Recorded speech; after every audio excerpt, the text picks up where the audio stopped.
सिद्धिविनायकं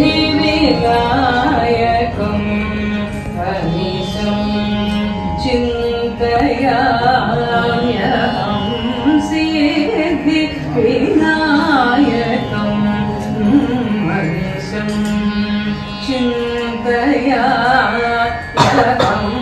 सिद्धिविनायकं। बहुत लेट হয়ে গেছে ঘুম থেকে উঠতে। আজ গণেশ চতুর্থী। এখন যাচ্ছি ফুল ফল প্রসাদ কিনতে, তারপর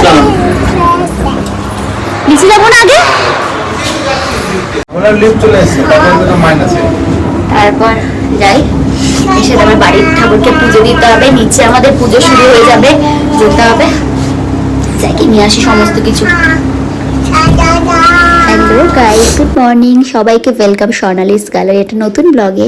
দেখো আমি একটু প্রথমে গণেশজির দর্শন করে নিলাম, তারপর গেছিলাম বাজার করতে।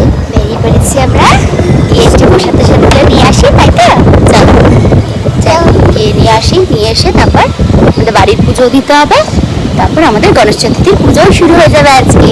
সবাইকে হ্যাপি গণেশ চতুর্থী, জয় গণেশা।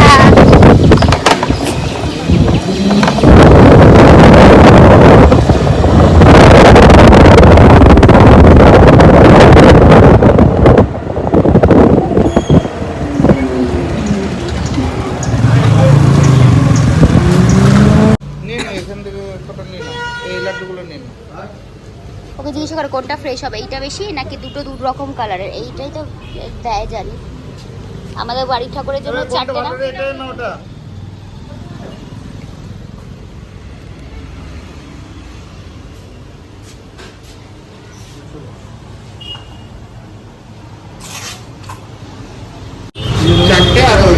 এটা একটা বাঙালি মিষ্টির দোকান, এখানে সব রকমের বাঙালি মিষ্টি পাওয়া যায়। কি যেন নামটা ভুলে গেছি, কি রসগোল্লা নাকি বাঙালি বাহার, বেঙ্গলি বাবু সুইটস, বেঙ্গলি বাবু সুইটস। খুব ভালো মিষ্টি পাওয়া যায় এবং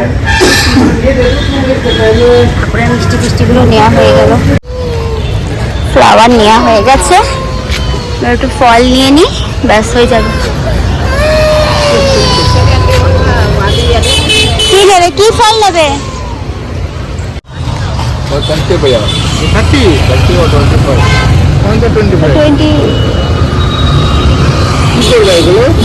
ঠাকুরকে দেবে ওই তো, ওই ছোট একটা রেখে দিন, ছাড়ি দিতে বলো ভালো করে,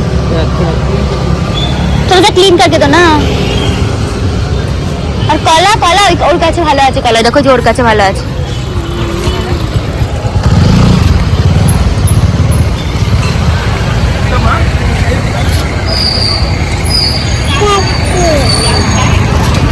এত যে মানে এইসব কিনবে, এখন এত বড় হয়ে গেছে, মানে এত বড় হয়ে গেছে, বুঝতে শিখে গেছে, এখন এইসব জিনিসের প্রতি বায়না। হ্যাঁ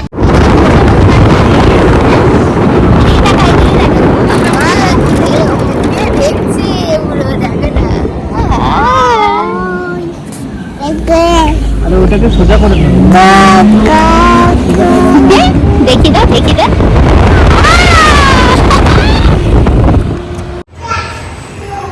মা রেডি হয়ে গেছে, সমস্ত কিছু নিয়ে যাবে। আমিও দিয়ে ওকে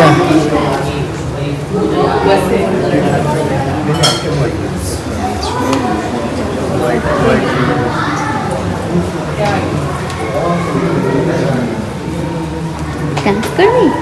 আজ পরীক্ষা নেই, আজ তো ছুটি, ছুটি রেখে দিয়েছ।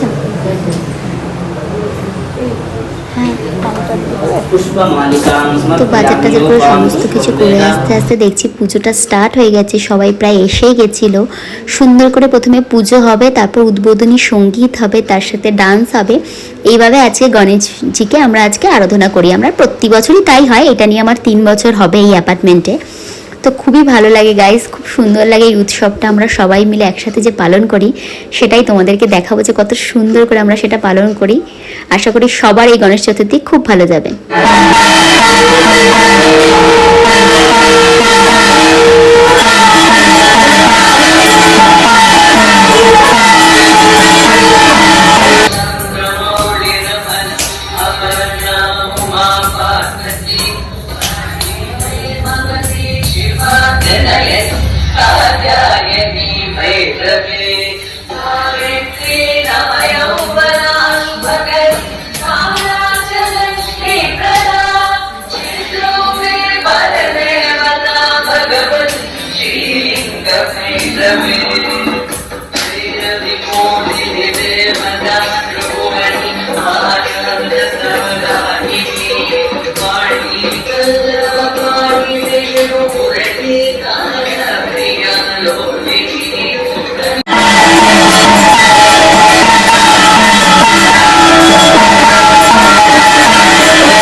এবার পুজো শেষের মুখে হয়ে যাওয়ার পর আমাদের এখানে প্রসাদ বিতরণী হয়।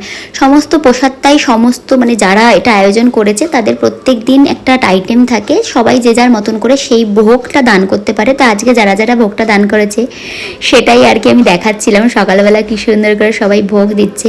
এরা সবাই আমাদের কমিটি মেম্বার। খুবই ভালো লাগে যে এত সুন্দর আন্তরিকতা দিয়ে আমরা সেই ভোগটা গ্রহণ করি পুজো হওয়ার পর সবাই মিলেমিশে। তো দেখো এটাই ছিল ভোগের মধ্যে একটা রাইস টাইপের পোলাও, সুজি, লাড্ডু, আরও চিড়ে মাখা, ছাতু মাখা এই সমস্ত ছিল। এইভাবেই সকালবেলা যেহেতু আমরা সবাই উপসী ছিলাম প্রায়, তারপর ভোগটা গ্রহণ করে এবার যাব বাকি কাজ করতে। আবার চলে আসে, কিন্তু বেশিক্ষণ লাগবে না সময়, তাই না? আমাদের গণেশ চতুর্থী সকালে পুজো হয়ে গেছে, এবার বাড়ি পুজো হবে।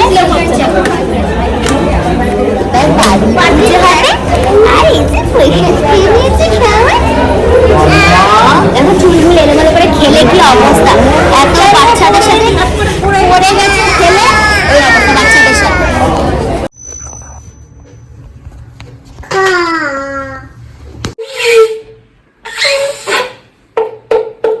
একসময় হয় না, পারি না।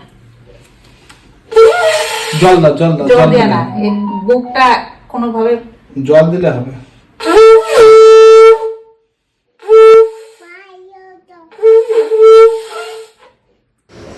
তো এটা হচ্ছে আমার বাড়ির ছোট্ট গানু বাবা। তো আমিও সুন্দর করে পুজো করেছি, প্রতিষ্ঠিত পুজো তো নয়, তবে বাড়িতে যেহেতু পাতা আছে সেরম করে যেরম করে আমরা পারি আর কি সেরম করে পুজো করেছি। এইভাবে দিনটা শেষের মুখে এটাই ছিল আমার একটা ছোট্ট ব্লগ। দেখো রাত্রিবেলা আমি একটুখানি ছাদে উঠেছিলাম, আর আজকে তো গণপতি, চারিদিকে উৎসবের একটা আমেজ। তো এত সুন্দর লাগে আলোকিত ব্যাঙ্গালোরটাকে দেখতে, আমার খুব ভালো লাগে রাত্রিবেলা এরকম নিস্তব্ধ ব্যাঙ্গালোরটাকে দেখতে। তো মানে আমার শহর ছোট, কাঁচরাপাড়ার পর যদি আমার দ্বিতীয় কোনো প্রিয় শহর হয় সেটা হচ্ছে আমার ব্যাঙ্গালোর। কারণ অনেক কিছু দিয়েছে আমাকে ব্যাঙ্গালোর। তো আমি সত্যি খুব থ্যাঙ্কফুল যে আমি এত সুন্দর একটা লাইফে আমি কাটাচ্ছি, আর যেটা আমি তোমাদেরকে দেখাতে পারছি। আশা করি তোমাদের একটু ভালো লেগেছে ব্লগটা। যদি ভালো লেগে থাকে একটুখানি লাইক করে দিই, একটু কমেন্ট করে দিই, একটু শেয়ার করে দিই, একটু পাশে সাপোর্ট করো। সো আজকের মতো টাটা গাইস।